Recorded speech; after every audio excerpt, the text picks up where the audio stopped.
Morning mga kapadyak. As of 8:30 in the morning, dito na po kami sa Ligaw Albay. Yan po yung mayon.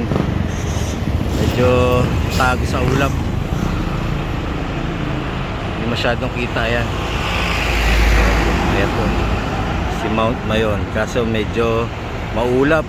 Kanina daw kita yan pag umaga, maliwanag yan kanina umaga. Ligaw, sa Ligaw City, Albay.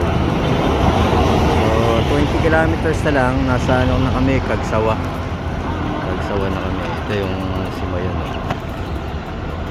si Mayon.